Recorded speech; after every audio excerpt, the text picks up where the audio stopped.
It's about to get real though, family. Y'all already know. Another thing, man. A lot of people don't know what we really got going on. You know what I mean? With the Yeah, music, with the stock. So this should be kind of informative too, to throw that out there. yeah, Um, for sure. we got a podcast coming up with Black Ink. It'll be the Notary official podcast. So, oh, that's gonna be juicy because we're gonna turn that into something else. Trust me. You might don't want to listen at that if you don't like truth. So we got that coming. And it's a whole lot of other stuff, man. A lot of heavy hitters I was with last night. I didn't even tell you this, Trop. You don't even Mm, know who I was with last night. You know what I mean? I'll fill yeah, you in after the live and everything. But my energy here, you see the potassium, right? yeah. It's lit. It's lit. They set us up on your page now, so we good. Oh, They, okay. yeah.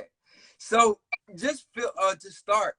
Can you give them a little bit of your background? You know, like what you went through before you became reformed and came into the corporate world. Mm.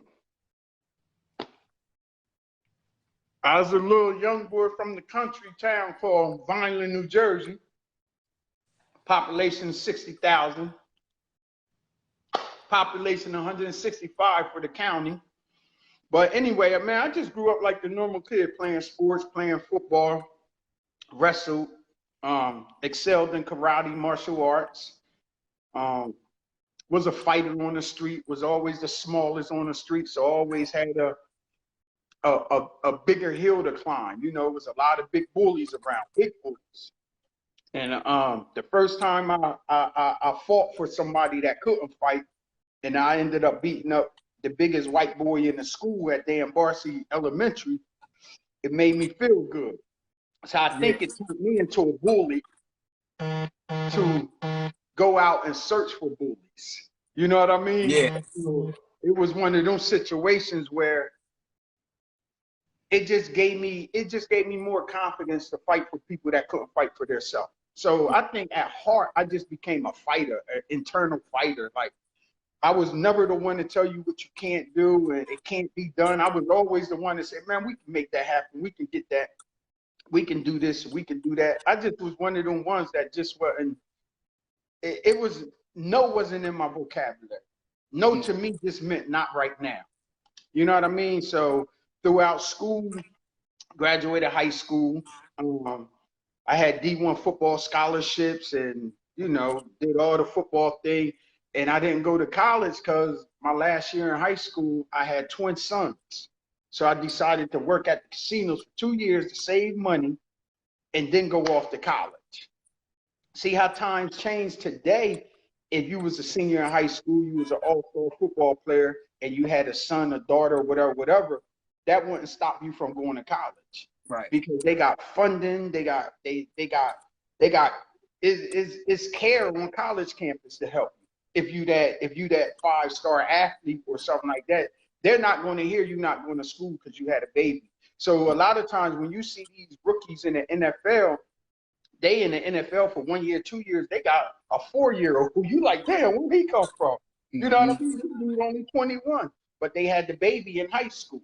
So times have changed, and it just was one of them things. I just never went to college because 2 years at working at the casinos, I ran into some guy named Robert Midget Moley, who was the biggest drug dealer in the tri-state area.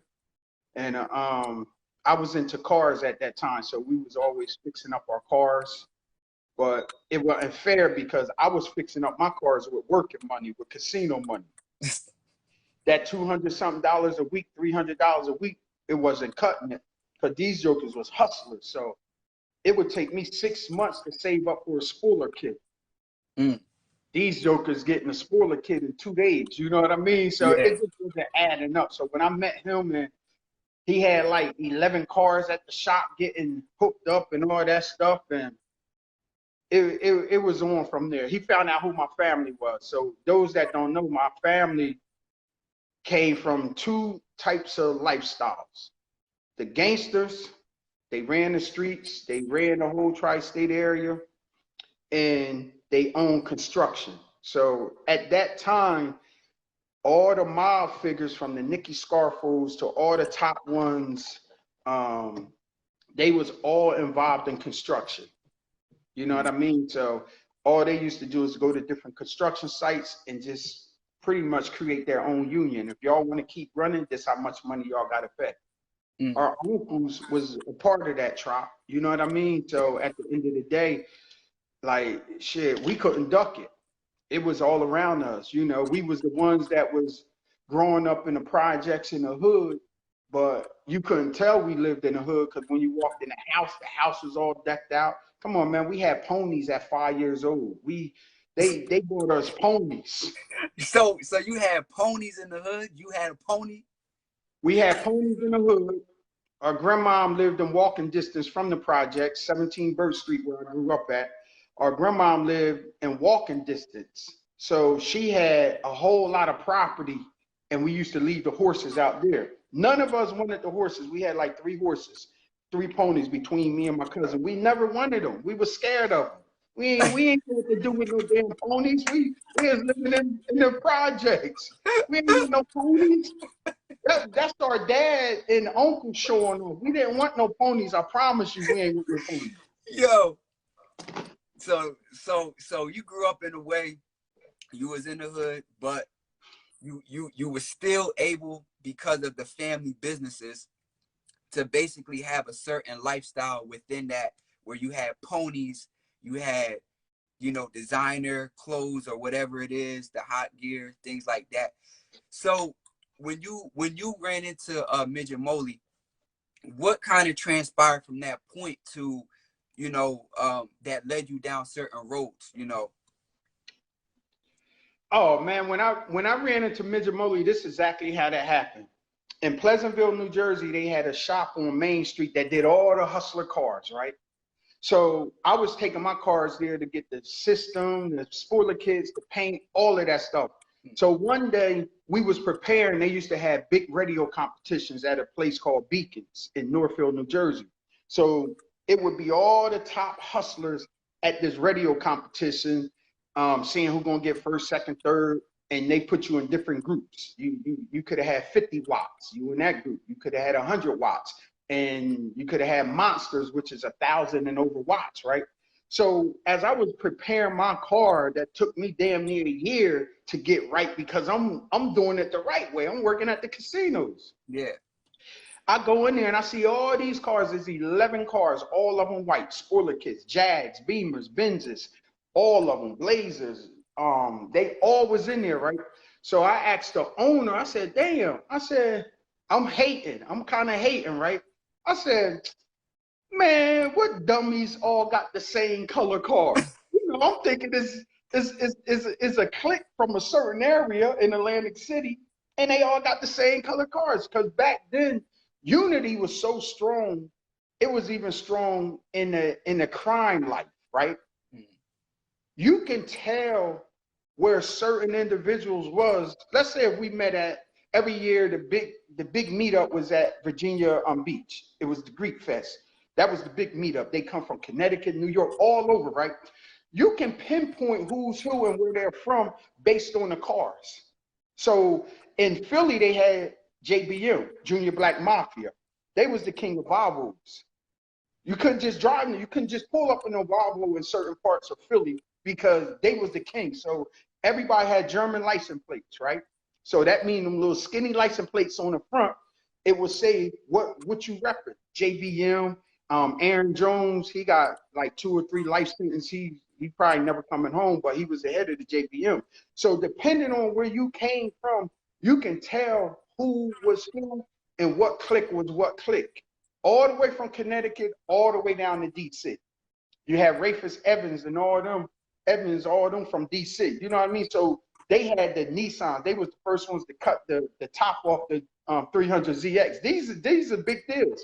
They was the first ones to cut the top off of the two-door Mercedes 300. They did it before Mercedes did it. They did it before Nissan did it. You know how much it cost to cut your top off at that time? You're talking about a $25,000 convertible just to cut your top off. But at the time, the Mercedes wasn't even selling this type of car. You know what I mean? So, but according to the area. So when you see paid in full, that's really us.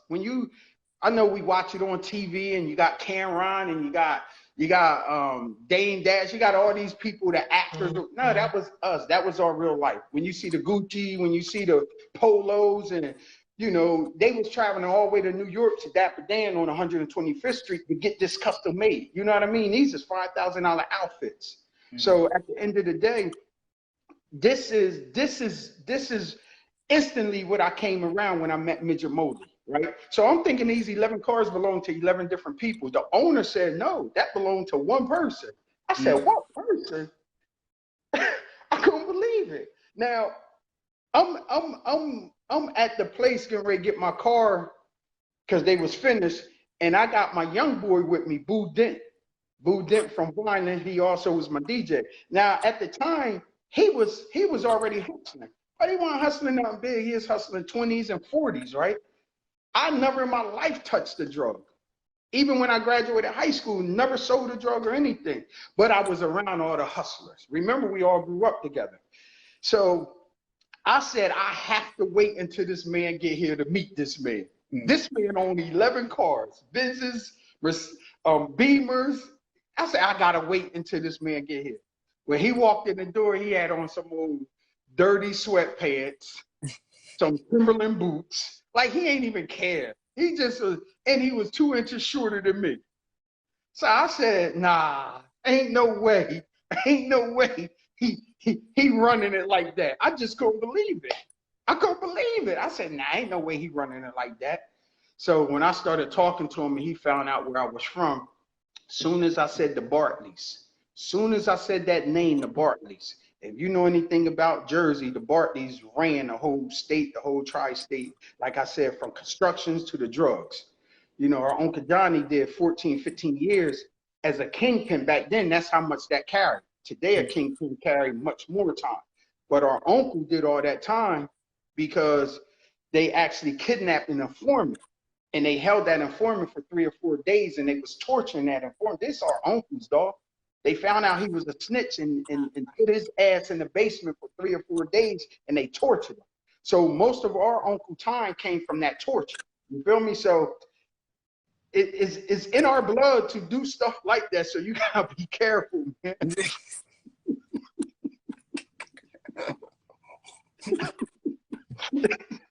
They already think I'm crazy, man, on this app, man. Listen. You don't have to train a mean pit bull to bite somebody. His ass automatically gonna bite him. Yeah. But his mom was mean. His dad was mean. So sometimes you don't have to train certain individuals to do certain things. It's just in you. That's why they go crazy when they see a great athlete. They feel like the offspring, the son, the daughter, or whoever gonna follow that trait, and they want to hurry up and grab him. So anyway, I meet the bull midget. He find out who our uncles is. Rest in peace, our Uncle Nate. When I said his name, he said, yo, I know your Uncle Nate. I was the messenger boy for your Uncle Nate. He said, you a Bartley? And I told him our dad name. My dad named Broadway. And all our uncles had gangster names. Broadway, Uncle Big, Uncle Fanny. Yeah. They all had gangster names, right? So he gave me the story of, man, your uncles used to come and collect money in a 1970 something or whatever Lincoln with suicide doors, all black. And when they came through the neighborhood with that Lincoln with suicide doors that open reverse, just like the Phantoms do, open reverse. The only reason they would bring that through is because they wanted to collect their money. They never drove it just to drive it. It was a black car and it was coming through for business. So when he said that, I said, he right. I seen that. I was around all this stuff at a young age, 8 years old, 9 years old, 10 years old, seeing all that. I seen my dad shoot somebody in public, shot him in his ass, and said, the only reason I didn't kill you, because you still owe me money. Dog, I'm 9 years old. Right. This outside of our apartment. He runs out, see the dude, shoots him in his ass, and said, the only reason I ain't kill you because you still owe me money. What do Dang. that do to a 9-year-old? 9 What do years that old. do to a 10-year-old? Right. I'm going through trauma, not knowing I'm going through trauma, right? Mm-hmm. But Midget is kind of like, he know all of these stories. I said, damn, he really do know. He really do know Uncle Nate, this, that, and other. So he said, what you moving? He automatically thought because these was my uncles, I was moving drugs. I said, Dang. nah, I don't sell no drugs. I work at the Claire's Casino. He just started laughing. He said, yeah, right. He said, well, you must be selling drugs to the blackjack dealers. He said, you're a bartender. You ain't just working no 9 to 5. He just couldn't believe it. I said, nah, I work. I said, my man right here hustle. And he looked, he said, what you move? And Boo shook his head like this. He said, nah, I don't move that type of weight. He got nervous, you know what I mean? So this is what Miz said. He said, do y'all have anybody that y'all can reach out to that's already hustling? This the first time me meeting him. And I said, yeah, all we hang around with is hustlers. They all respect me. Boom, boom, boom. He said, all right, I want to give y'all something. What y'all want to start off with? Dog, I don't even know how to even talk about drugs, meaning the weight and 8 balls and quarters and all that. I said, start us off with something big. So he said, well, what's big? So Boo Boy said, oh, start us off with 7 ounces, right? Boo ain't never in his life seen 1 ounce. He can ready to get us killed. You never even seen 1 ounce. You gonna tell this man to start off with? So I said, Boo, how much is? What's 7 ounces? I said, what's 7 ounces? He said, it's a whole lot. So Miz said, nah, man, I got young boys move that shit in 30 minutes. He said, just follow me. The first time he ever gave us drugs, he gave us a key, 36 ounces. I was shaking like a crackhead in church. Damn. Because So it was on me, son. If that thing got lost and didn't come back, shit, it was a chance I wasn't going to come back. So when to get it from AC to Vineland, he put us on a bus. He said, one of y'all drive back, one of y'all catch the bus or whatever. So he showed us how to move it. This is all in the same night, no exaggeration. We met him during the daytime, followed him to his baby mansion out there, got to work, put us on a bus. One drove back, Boo caught it, rode it back on the bus. I'm driving, shaking all the way from Atlantic City. He ain't even in the car with me. Only thing I'm thinking is, damn, how about we don't get this man his money back? I ain't got no blinkers on, changing lanes. I'm just like, man, this is crazy. I'm gonna call him back and say, man, come get this shit. So I want to, man, come get this shit, man. I made a mistake, dog. I was in the peer pressure. That nigga ain't moved more than 40 grams. I thought about it. My eyes was bigger than my stomach, dog. You know what I'm saying? I'm gonna come bring that shit back to you. Yo, I want a do-over. Mr. Wallace, take the money. I don't want the money. I don't want the money. I want the money. Mr. Wallace, take the money.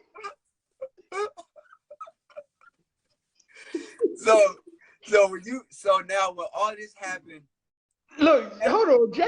Jay throwing shots. He talking about, oh, that's when the anti-bully tour started. Man, go ahead, man.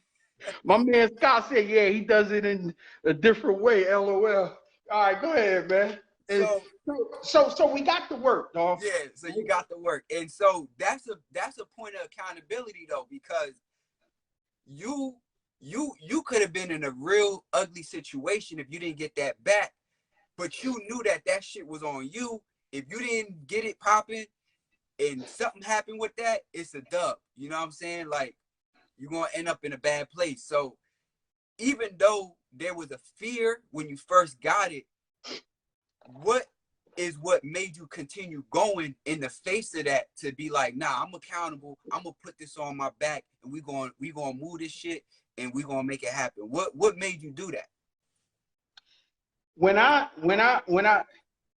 It took me the time that it took me to leave Atlantic City to get to Vineland a good 55 minutes to an hour, right? I probably pulled over for 10 minutes and just was shaking. I couldn't even drive, yo. Y'all think I'm lying. I couldn't drive. You got to remember, I never had no drugs to move. Right. So I mean, like the hustler story is they started with a 20. They started moving 40s. They started moving a 16. They started moving an 8 ball. They started moving a quarter. They started moving that's a hustler story right there. No matter what side of the town you on, what side of the country you're on, that's the true hustler story, right? I didn't have that story. I just had the story is you went from being the A1 football athlete to you got 36 ounces in your hand and you don't have a clue on how to move it. Mm. So here come the accountability part. As I'm approaching Vineland, it's late now, right? I know we had 3 shifts on the block. Back then you had 3 different shifts. You had morning shift, you had afternoon shift, and you had graveyard shift, just like you work in a job, right? And all shift, you know what task force, you know what detectives was on, you knew their schedule better than they knew their schedule. Yeah. So you knew who was going to be on this day, that day, and that's how you hustle, right?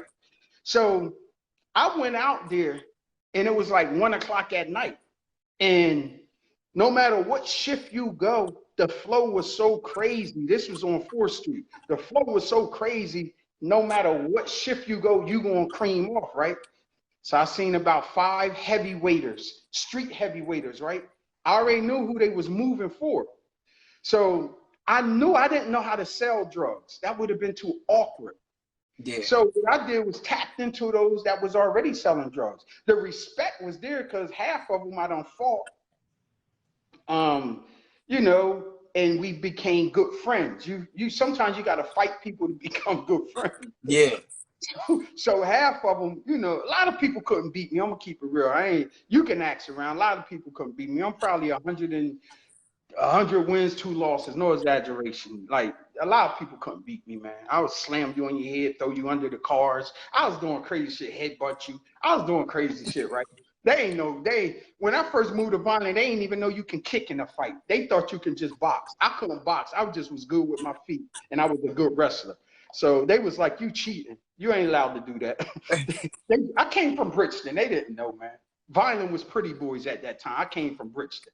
So when I figured it out, Trop, I said, I know what I can do. All of these cats was going to North Philly to cop or CMD to cop. None of them was going to New York at that time. None of them, maybe one. But out of all them hustlers between 4th Street, Walnut Manor, Axtell, none of them really was going to New York. You can probably grab 2 or 3 that was going to New York. 99% of them was going right to North Philly. Philly Frank and all them cats, right? So I said, damn, all I got to do is stop them from going to Philly, right? And I said, damn, how can I stop them from going to Philly? At the time, the going rate for a key was $21,600. Guess what we got them for from Midge? How much? $15,000. Dang. I was always good with numbers. So we got them for 15. They was rocking for 21.5 in the street as much as 23.5. If you went and got it, it was a little under 21. So I still was 5,000 above everybody, right?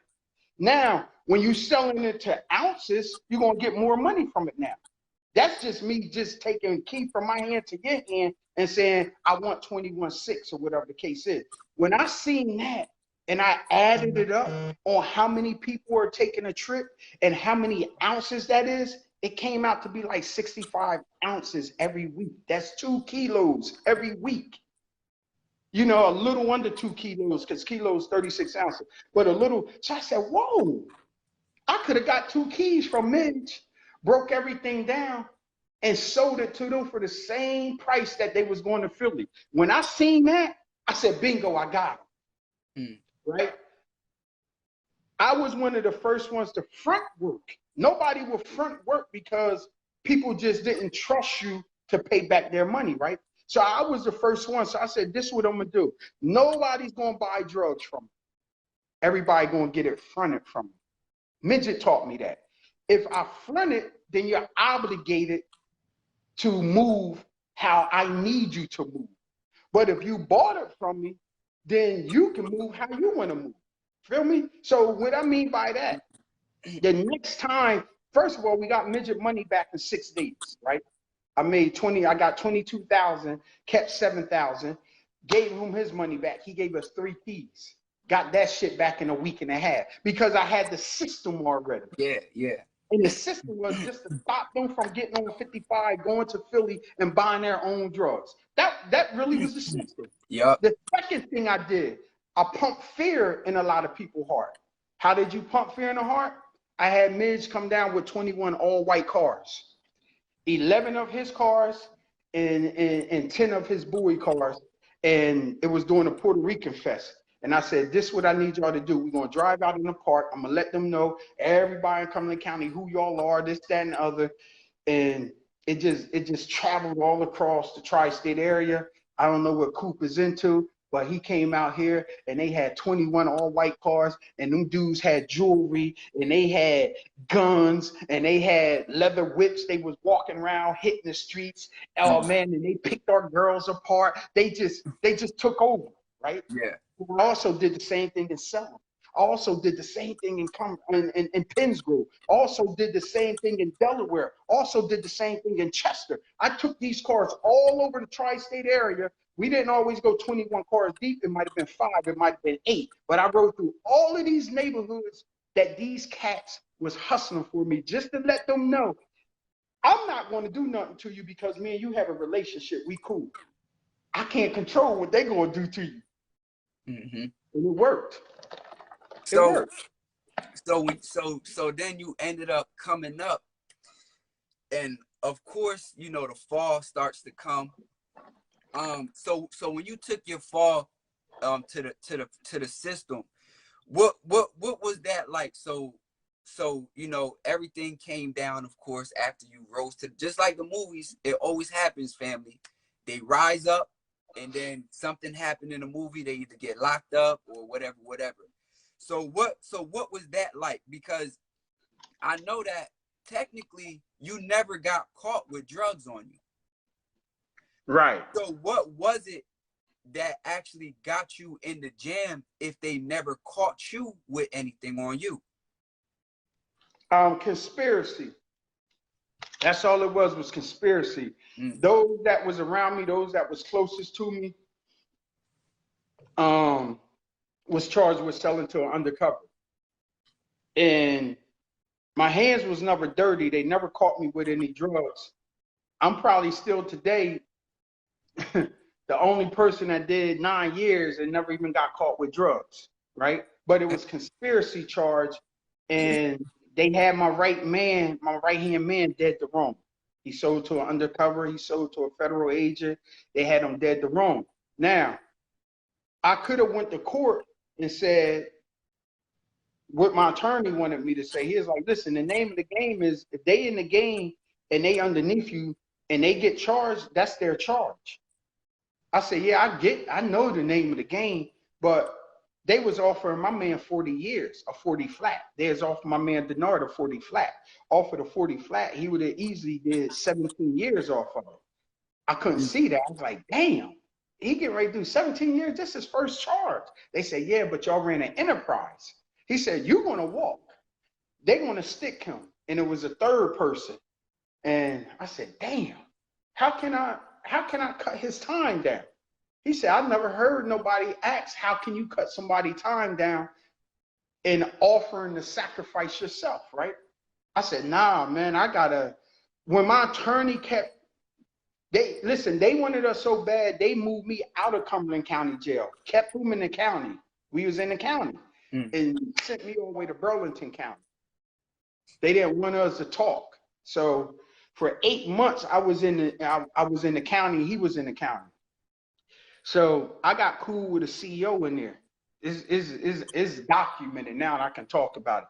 I got a cool with a CEO in Burlington County, had him reach out to a CEO in Cumberland County, and I knew every move that was going on. You feel me? Because we couldn't mail. They was reading your mail. We Yeah. couldn't. I couldn't. It was no way I can get to my partner and say, don't say this and let's rock with this, whatever. So boom, boom, boom. But what I put on the table was, if I admit to guilt of one of these charges, is there any way that y'all can decrease his time or whatever? And they say, yeah, but you're going to be rolling the dice with your life now, because the only way the judge is going to go for it is they call something. It's called discretion of the court. Discretion of the court means they can sentence you from 1 year to whatever that max is. Yeah. You don't know until sentence.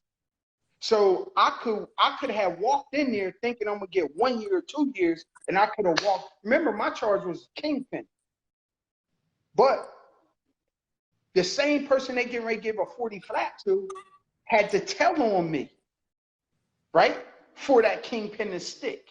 Mm. The only other person was a female. If she would have told on me, that Kingpin would have stuck. So they needed both of them or one of them to tell on me for me to get that 35 to life. Mm.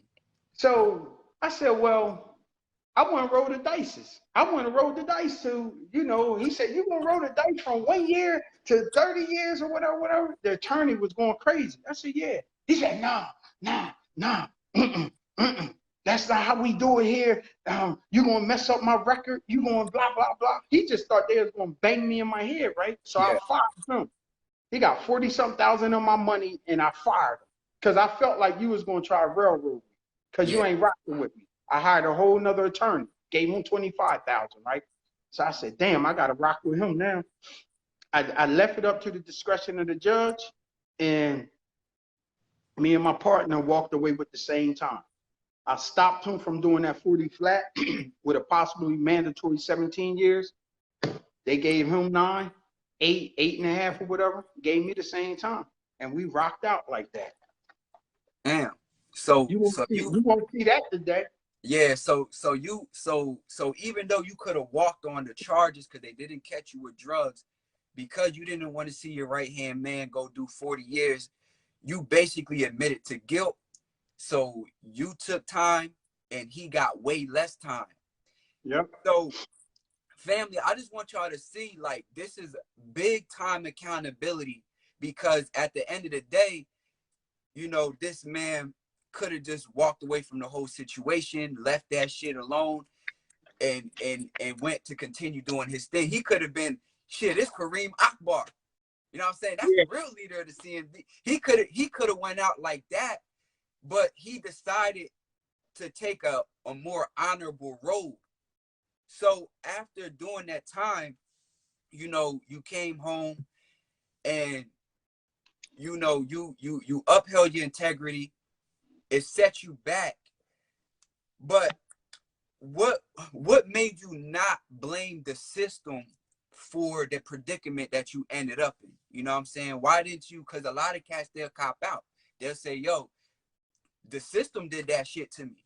You know what I'm saying? The CIA, they dropped drugs in the hood, and they did this and they did that, and the white man did this.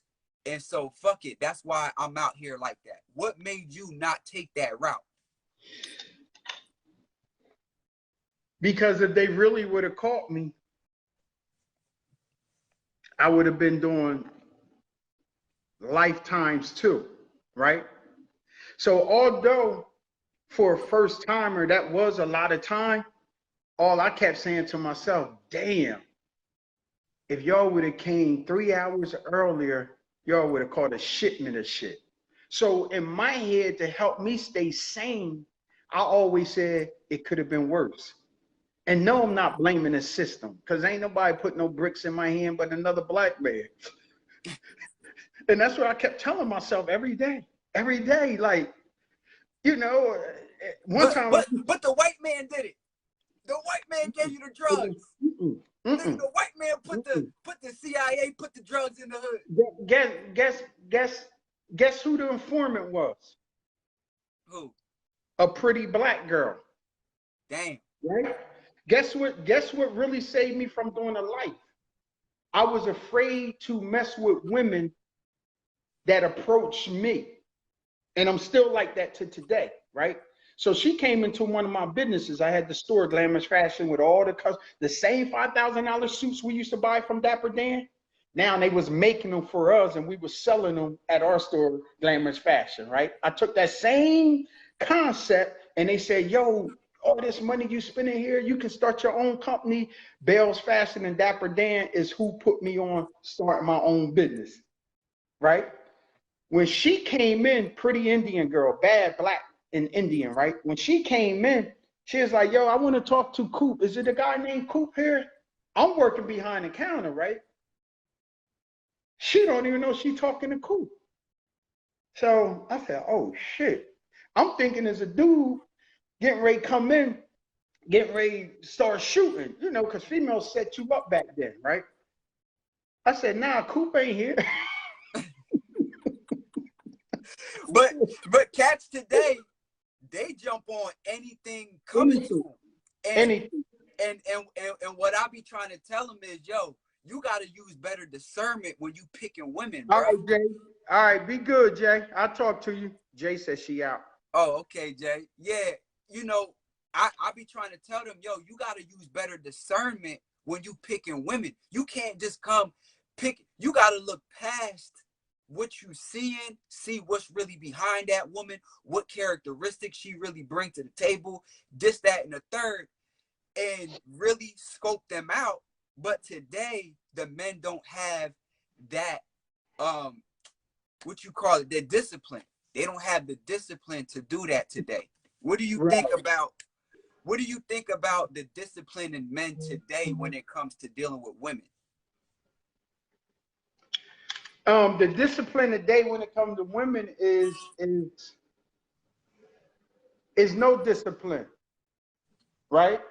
Is no morals. Is no coof about that person today. Is no coof about that man today, right? Men know that they have the upper hand, right?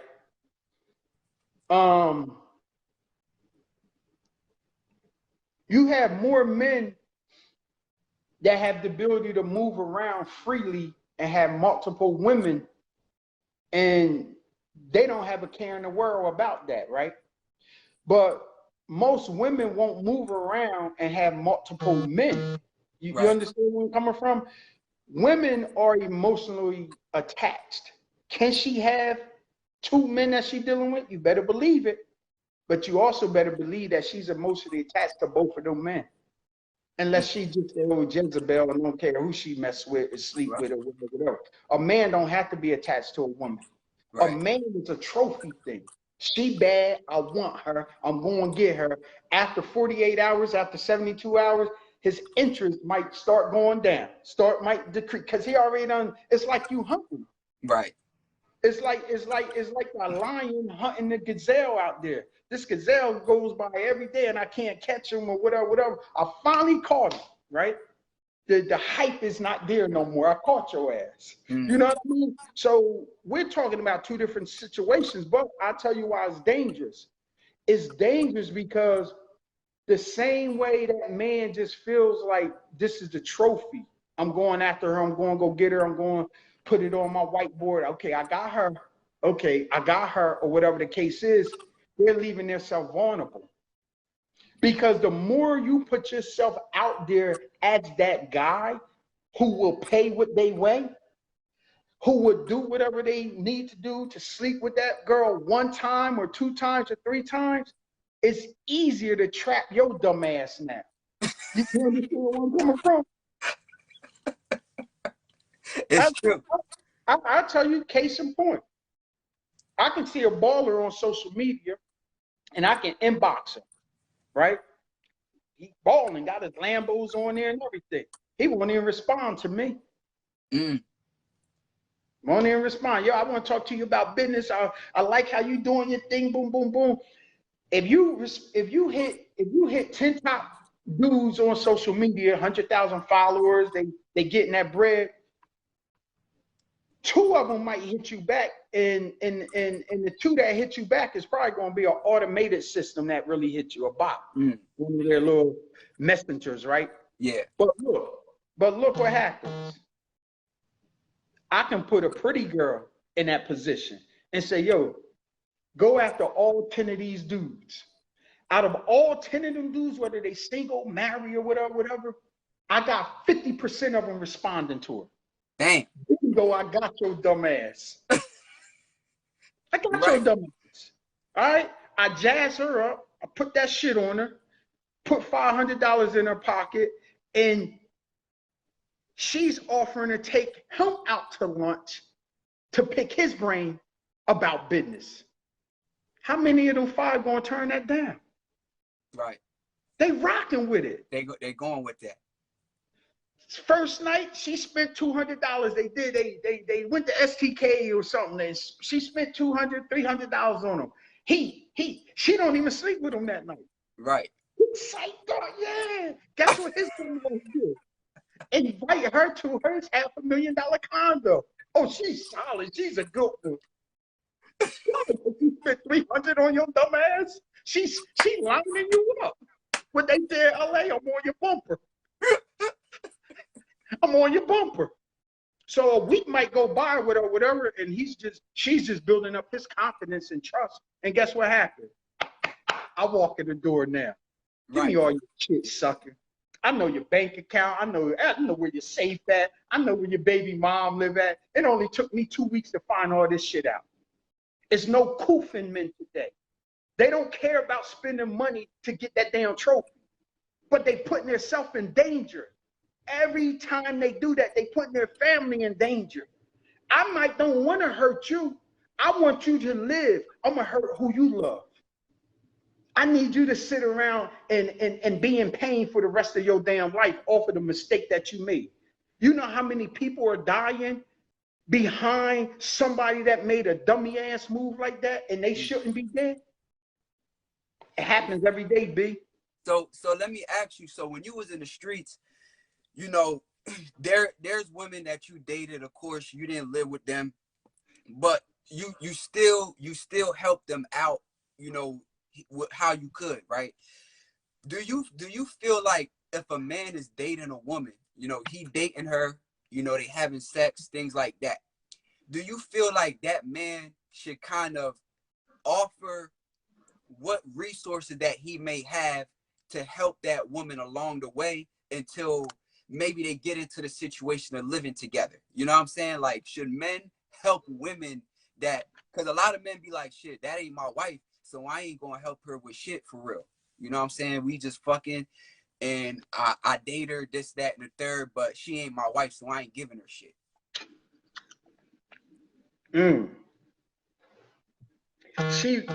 She worse than your wife. Right? Because a wife stood in front of a congregation of people, a pastor, her mom, her dad, her uncle, whoever she loved, and exchanged vows with you, right? Right. She know all your personal stuff. You know all her personal stuff, or at least y'all know 90% of each other's stuff. Well, guess what? That same one that you're not calling a wife, but you calling it your girl, she know your personal stuff. Right. But she didn't exchange no vows with you. You feel me? So the difference between the two is the one who exchanged vows with you, it'll take a lot longer for her to wrong you, for her to put you in danger. The one you didn't exchange vows with, she can put you in danger just like that as soon as something don't go her way. It's no attachment there. So that one that you just in a relationship with, you gotta if she know your personal shit, you gotta treat her like she's the one. Until she become the one. I never thought about it from that perspective, but you right, like, dog, she know everything about you because she close enough to see what's going on, but yet you not helping her out. She might see you getting money, you not shooting nothing to her. She just out here like a poop putt, but she know everything about you. That's not wise. That's not a successful decision. And look, and men don't think like that. See, I'm a show off, right? I'm a show off. So what I mean by that is I always did it big. I told you we had ponies. I ain't want no damn pony. We had 3-wheeler quads and dirt bikes and shit. I ain't want that either, right? So I always did it big because it was built in me, right? So if I'm in a relationship, y'all gonna know I'm in a relationship because her ass gonna be thorough. You feel me? Yeah. She ain't gotta be the prettiest. Don't get that wrong, because a lot of times the prettier they are is something loose up there. You feel me? Because remember, you gotta remember now, these pretty girls been told all their life they the shit. You gotta keep that in mind. So some of them got false hopes, right? All confidence is not on the same level. All esteem, high esteem is not on the same level. You got false confidence and you got false esteem. You got somebody pumping into you every day, right? You the shit. You can make it happen. You can do it. And they don't really even believe it, right? She halfway believes the shit because nobody ever told her she the shit as far as being successful in what she can achieve. They always told her she the shit based off of her looks. So all of these years, she's just been that one, she the shit. Well, guess what? Now it's time for her to be the shit. She don't know how to be the shit because nobody gave her the tools to be the shit. So if I'm with a female, I'm letting you know you the shit. You can, listen, your damn self-esteem can be at 2%, right? By the time your ass done with me, you gonna be like that white girl on Hustle and Flow. I am the leader. I'm in charge. I am in charge. That's how you gonna be. You know why? Because I'm the shit, dog. Why would I want a woman that don't think she the shit? Now, it's a difference. I'm not saying think you the shit, but you really ain't shit. Right. I'm saying think you the shit, know you can be the shit, but be the shit in the best way possible. So if I'm pumping in your head that you the shit, guess what my second job is to do? Put your ass in position to be the shit. Yeah. That's the piece we missing. You can build these female heads up all you want. Guess what? Soon as she leave out, there's 100 other niggas telling her the same thing. Ooh, you was my girl. Oh man, you didn't even catch your Uber. Don't know her from the motherfucking shop, and you done spent $5,000 to get it out the shop. It's just not ready yet. He just seen her ass jump out the Uber. Oh, you would never be in an Uber if you was with me. Dreams don't even know her. She can have the worst attitude in the damn world, but selling her dreams. So he's giving her the same hope, the same false hope as all these other 99 dudes. All it takes is that one dude to not only pump her head that she the shit, but give her the tools to help advance her. If you know she like doing hair, niggas start talking about how can we buy hair for you to resell. Because you got all the people coming to you to do hair. They shouldn't have to go to the Asian shop to buy the hair and then pay you to do the hair. You should be putting your girl in a position to go buy the hair wholesale and then sell it back to her customers retail. So it's two pieces. It's the build up by giving positive words. Listen, we had two people. We had a girl on the left, we had a girl on the right, right? And for the last 5 years, one girl was just being told, you ain't shit, you ain't never gonna be shit. You gonna be a hoe just like your mom. And she's been they've been telling her this from 20 years old to 25 years old, right? Everybody around her. Who your mom, Miss Anna Mae? Your mom was a whore, you gonna be a whore. Now this is a good girl. But for 5 years, everybody pumping this in her head. The girl on the right, everybody pumping in her head. Yeah, you're gonna be the one. Subconsciously, in 5 years, that's gonna affect both of them two different ways. One esteem is not going to be higher than the other esteem. It's not. It's not, dog. It's not.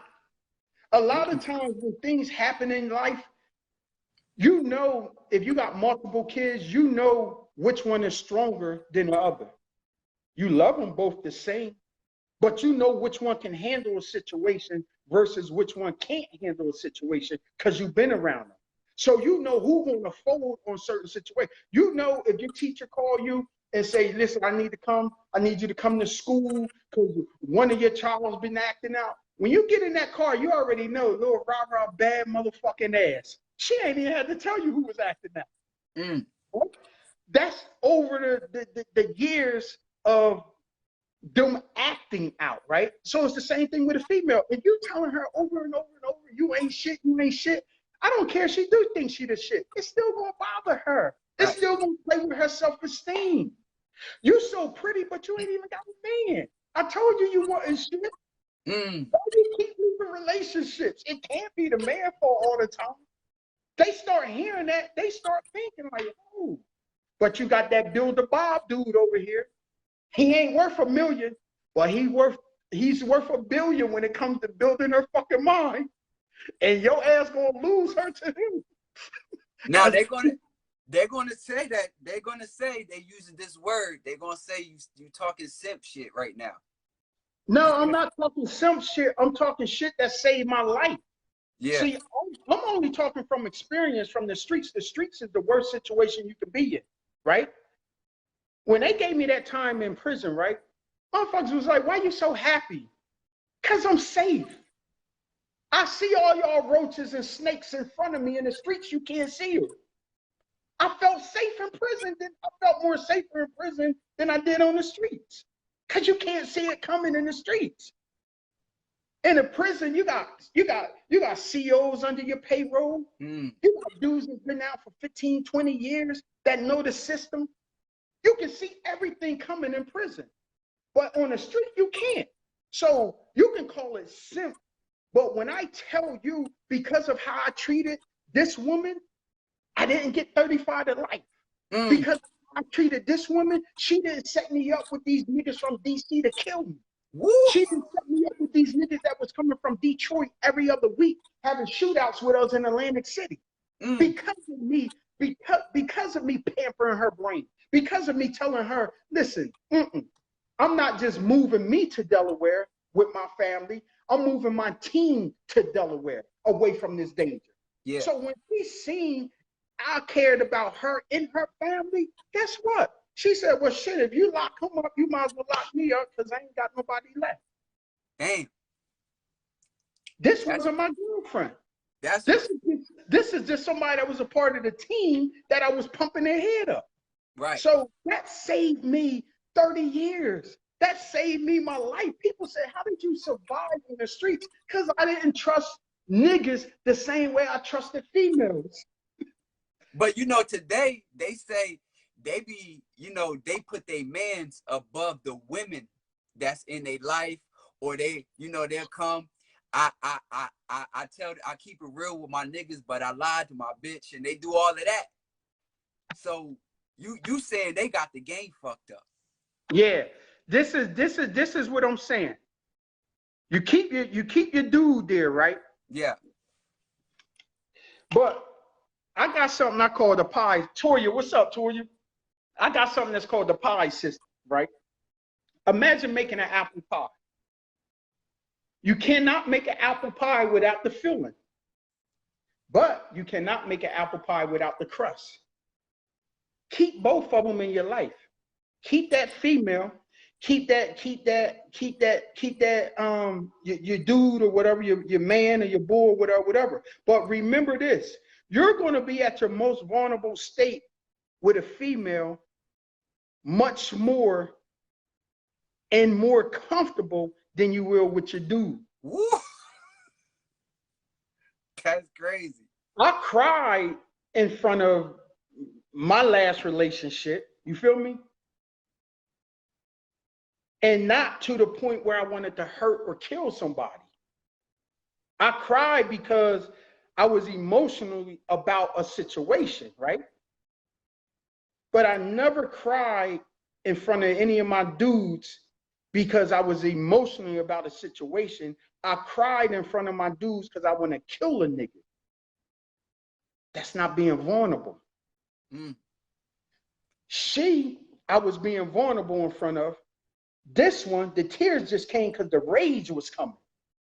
So you cannot be the same level of vulnerability with your woman than you can your man. So both of them are important, but use the man as the crust.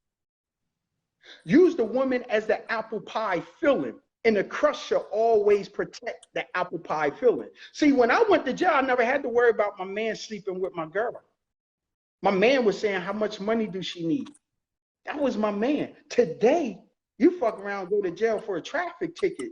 That nigga probably be calling your girl talking about, well, shit, he been coming home for 20 years. He got a traffic ticket. He got a warrant.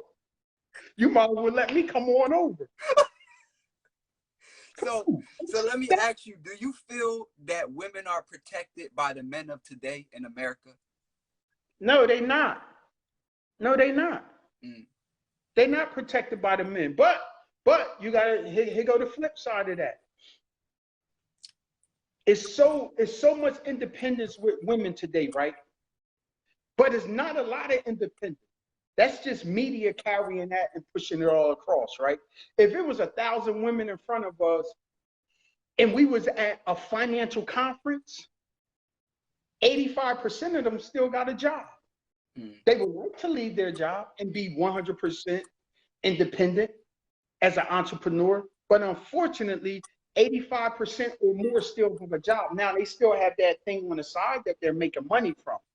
But what happens is when that spreads, it gives the man the notion that, damn, it seems like everybody that's pretty is independent. It seems like every pretty woman is independent, but she's not. She's not. She want more in life.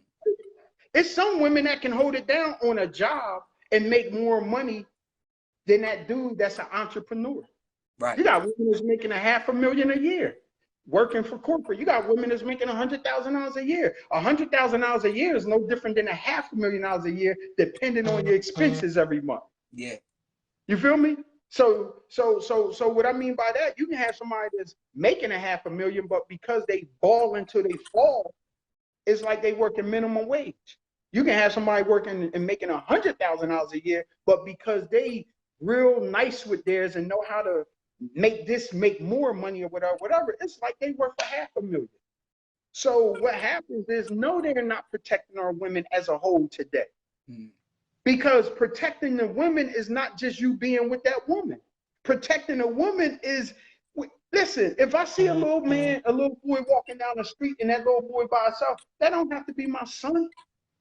I'm going to show concern. Grab his little ass out the street. Where your mom? Where your dad? I'm going to show concern. So a lot of times we think we only have to protect who we are with. No, you protect in the sense of, yo sis, yo queen, let me holler at you. Everything don't have to be, I want to sleep with you. Everything don't have to be, I want to sleep with you convo. And the women are looking at men more and more like that every day. So when you see a Jim like me, I'm single, and you saying, damn, this joker ain't in my inbox. He ain't, what he say on his Facebook page is the same thing he say in the inbox. I stick out like a sore thumb because y'all really the simps. Yeah. Because all y'all doing is slandering the women. Now, women don't like that either. Because like I said, every woman is not in a position of being independent, but sometimes they only mean independent, meaning they made their way. It don't mean they don't need help. It just means they made their way. Ask them where they started from compared to where they at right now. And you will say, damn, she is independent because of where she came from. So a lot of times it's not just monetary, like, I don't need no help. I don't need no man. You need both. You need help and you need a man. And only a real woman would admit that. I don't know no woman just happy without a man.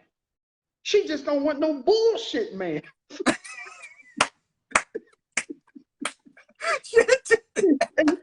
and she rather wait until the right man comes. So it ain't that she don't want a man. She don't want the bullshit with the man. You've been in bullshit relationships. Right. Now, that's what you got to remember, son. It might put a woman back against the wall, and she's going to miss the gravy train because she don't know what to grab. She can't recognize a good man right now. Her vision is flawed because so much bullshit came through, and she don't want to take a chance. Women are different than men. Every woman that's on a man jacket is a trophy. Every man that's on a woman jacket, is a stain. Damn, how many niggas you slept with? They start looking at you like that. Damn.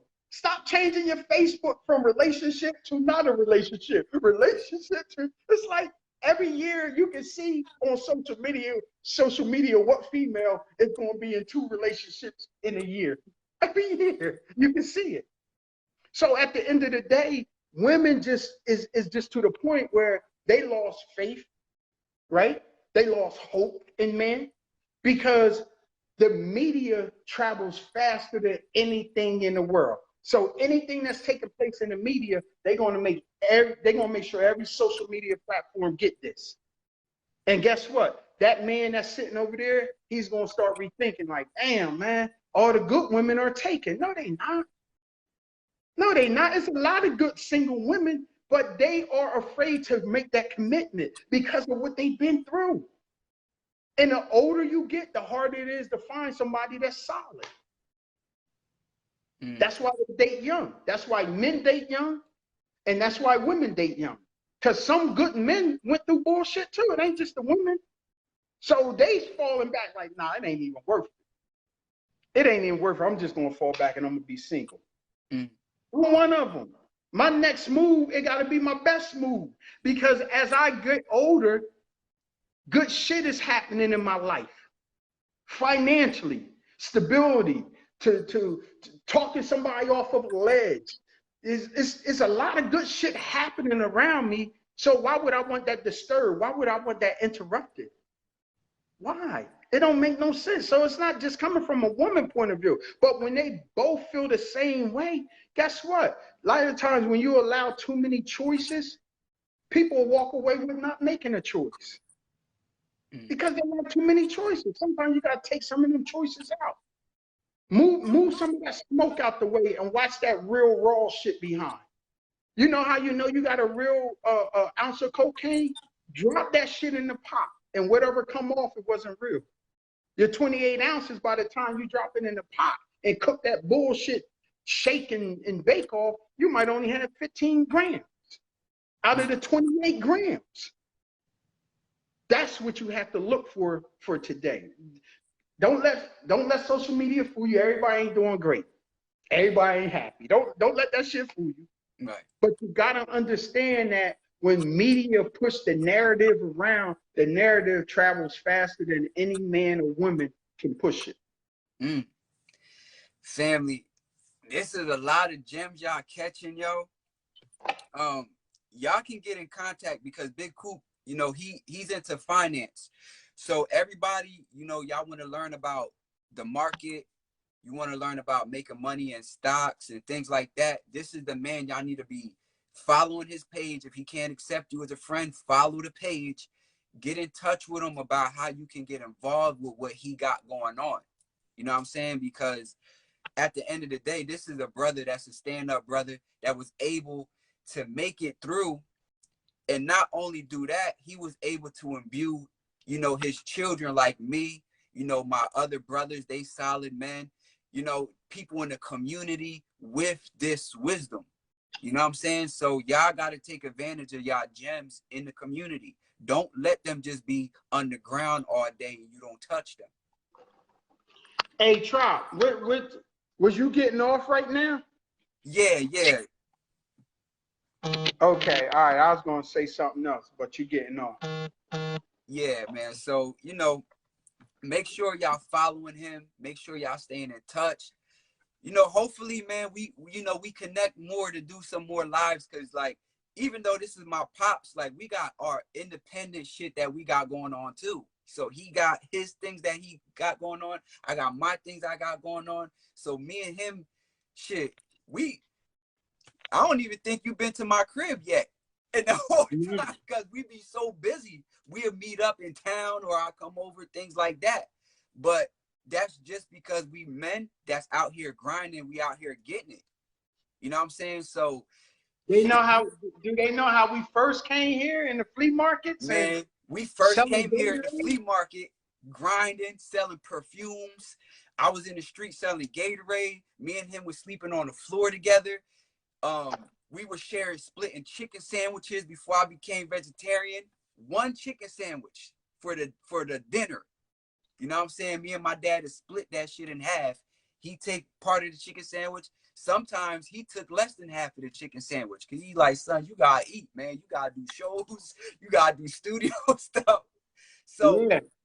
these is the people, man, that y'all gotta stay in tune with in the community. You know, And for real. I gotta keep it real. And I told my people this the other day. I told Jay this the other day. I was like, man, I just feel like, because I trade stocks, I day trade. And that kind of like put me in a box because trading is one of the only tools of making money that you don't need people to make money with. You feel me? Like a lot of these entrepreneurs are making money because they're selling a service or a product. Well, with trading, I don't have to even communicate. It's just me and a robot. But a lot of times it takes me away from stuff like this. And I want to get back to hands-on, helping people. You know what I mean? From talking to them to even teaching the class. So now we get ready to start the stock class. I wouldn't teach for 2 years because I'm actually trading. Most people that sell courses don't make money from the same thing that they selling a course about. Yeah. So now my peers that's around me said, no, man, that's a God-given gift. You gotta teach it. So y'all inbox me on this special next class getting ready to come up because is something real big that's getting ready to happen. And this is day trading. Y'all see your money every day or you see your losses every day. This is not buying low, selling high. You can make money with the market going up or you can make money with the market going down. So I'm finally getting out of that shell. The music thing, we took a 7-month hiatus. We back on the scene with the music. You all know more about that. We're gonna relaunch the Notary. Me and my son Trop, we're gonna start doing more stuff like this because I'm already getting people in my inbox saying we should start a podcast, but the Notary is actually starting a podcast, but it might be 2 podcasts floating around, because I know this was informative because of the quality of the people that's on your live. We share them as mutual friends. And they not jumping on nothing that's BS. So for them to come on and inbox me or whatever, or actually post up here, yo, man, y'all podcast gonna be dope. Heidi, you know what I mean? These are people that was a part of my life. This is my sister Heidi from Selma. So she's like, I can't wait till the book drop. You know why? Because more than likely her name gonna be in that damn book. These are loyal people that I can't lie. I can't make this shit up. These are loyal people that was a part of that movement. And my job was to save their life by not putting them in certain situations. Even my dudes, I didn't put them in certain situations because they wouldn't handle it the same way I handled it. You know what I mean? So at the end of the day, man, just hold yourself accountable. Sit back. If it ain't time for you to move forward in a relationship, don't move forward. Don't let the media and the world of social media tell you when you should be in a relationship. If it ain't for you, it ain't for you. Oh man, you're getting older. Oh man, you're getting this. Oh man, dang. Oh man, if it ain't for you, it ain't for you. Wait it out. Hold it. You know what I mean? Like you don't go to college on Monday and graduate on Wednesday. You're going to college for a minimum of 4 damn years. And sometimes 8 years or 10 years if you're going to be a doctor. So, and they doing that so you can know every which way if something go wrong, how to handle that. And you do the same thing when you picking your next person to be with. This is you growing. This is called growth. A younger person won't think like that. And when I say young, I'm talking about somebody that's still 40 years old. They still got a mindset of a 20-year-old. That's what you should be talking about. Your age ain't nothing but a number. That's some real shit because some of these people is still carrying trauma from when they was 10 years old. Now they 40 years old. Now they 30 years old, and they still back when mentally when they was 10 years old, because anytime a keyword pop up that take them back to that trauma stage, they act out. Mm. You in a relationship now, you don't even know how to handle that. Everything good. The sun out, it ain't been raining, everything nice. And he come home and start slamming shit because he heard somebody on social media say a key word. It was a trigger word. You know how social media say warning trigger or whatever? So he's taking it out on a whole relationship. But guess what? Women do that to men and men do that to women. Instead of talking and saying, let's throw all our shit in this basket right here, this dirty laundry. That's why we separate the whites from the colored clothes when we wash, because we don't want the dye to mix. That's the same thing with this. We don't want the trauma to mix. Talk about that shit. Don't run away from it. So don't feel like your backup is again. I'm good. You know what I mean? My next relationship is going to be intentional. It's just that simple. You don't have to jump in a situation just because your girl is in a situation, just because your man is in a situation. So what? You don't have to jump in a situation because they're not going to fight your battle. You're going to jump in a bullshit ass relationship and they're not going to be there every day when she cussing you out or you cussing her ass out. They're not going to be there to save that. You're just going to be in a disrupted relationship and you're going to be miserable and everybody around you going to be miserable, or people ain't going to want to come around you, because I don't want to come around no negativity. If you and your relationship is in an uproar and I'm coming over to watch football or chill with you and y'all arguing, I'm getting the hell out of there. I ain't got nothing to do with that. Handle that. Call me, text me. So just pick your woman like you would pick that new car. That new car, you getting ready to have a 5-7 year fucking note on it. That house, you're gonna have a 30-year note on. You just go pick any house, roof falling in the basement and the leaking. Sometimes it take you 2 years to go buy a house because you really doing your own work about what a house should look like, how the foundation should be built, what area is it. In the next 5-10 years, what's coming in this area? Walmart do a survey of 10 plus 15 years out before they build a Walmart. They know the economy, the forecast, what it's going to be like and everything. And then they set it up to be around a Home Depot. Every time you see a Walmart, not too far is going to be a Home Depot. Same thing with Burger King and McDonald's. They do that because they know some of your people is mutual customers to them. Yeah.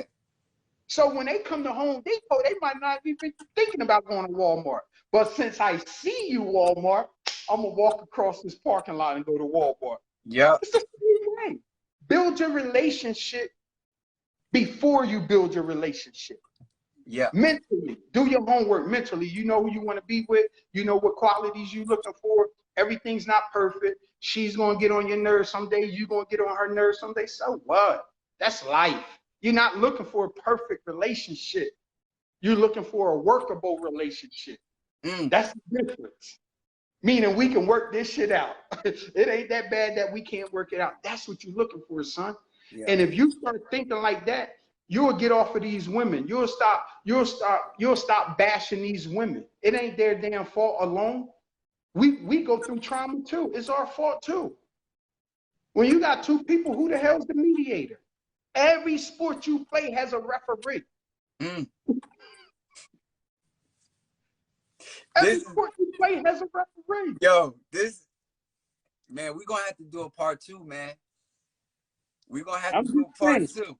We're gonna have to do a part 2, family. So with that said, yo, y'all get in tune, you know, and y'all stay in tune with everything we got going on, y'all. Because we kicking a lot of game back into the community for the people. So that's what it is, man. And I'm gonna holler at y'all in the next. I might get back on my live and bring you on my live today, Trop. How about that? Just let me know. Just let me know. All right. Diamond, you right on that. You're looking for a partner, not a problem. You're right. But I appreciate y'all for joining so early, man. Today is my football day, but I still might come on live or something like that. I don't know. But I appreciate y'all. But inbox me because it's going down with the trading. You know, it's a lot going on, man. It's a lot going on. 100. Thank you, sis. Oh, Heidi, you out? You out, son? Yeah. All right. Love you, son. All right. Love you too, man.